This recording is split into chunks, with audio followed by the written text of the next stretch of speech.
I think a lot of times in our community, we see issues and problems out there and we think, I just don't even know how that's going to get solved.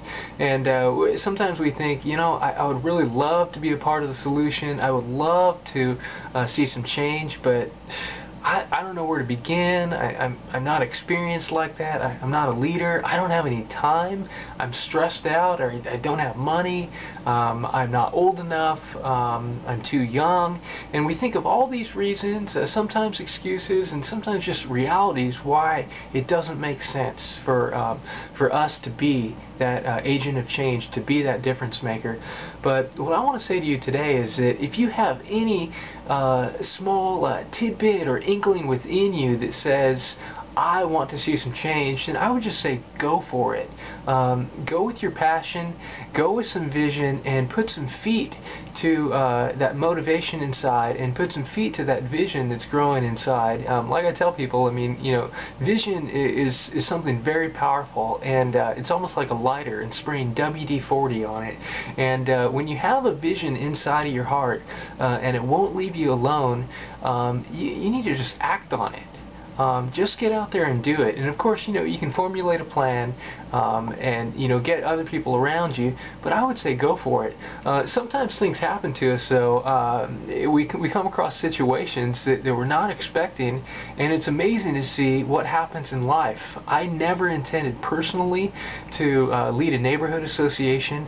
I never dreamed that I would start an organization in my hometown to advocate for local homeless students. I mean, how does that stuff happen? I wouldn't have looked back and said, in the middle of a severe housing decline, being a sole proprietor in a career of real estate that was about ready to get turned upside down, yeah, now's a good time to start all these things. I don't think so. About 2 years ago, let me share my story, and I don't share this to toot my own horn and to brag. I want this to inspire you. I get inspired just thinking about it, and I'm pumped up. About a couple years ago, I received a phone call from a woman in town. She's has the title of the District Liaison for Homeless Services. I never knew there was such a position in the school district, but it turns out that she found me on our neighborhood website and said, hey, I'd like to get together. We might have some potential networking opportunities. And so I said, sure, hey, let's do it. And so we set up a meeting, and I went to her office on the school campus, and I just thought, I cannot believe what I'm hearing. She began to tell me that there were 680 homeless students in our community. These were students that were living in unstable, non-permanent environments. These were kids that were living in hotels, motels, sometimes the streets, foster care system, in houses without water or electricity, and just any unstable environment. And I just thought, I cannot believe this is happening. And I really left that place not intending to start an organization, but I left thinking, I've got to do something about this. In fact, when we were talking, this woman and I, she shared a shoe with me that a student had come into her office years before with, and it was all duct taped up.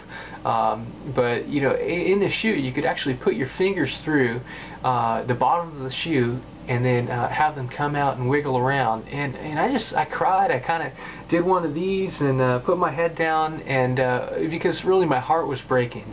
I came home, hugged my wife, and cried a little there, and thought something's got to be done. So immediately I jumped on our neighborhood e-group. We use Yahoo Groups for that system, and then I told neighbors, hey, this is what I found out. And I asked her, the district liaison, what we could maybe do, and she said we could maybe collect some socks. So what do you guys think? Should we do this? How should we do it?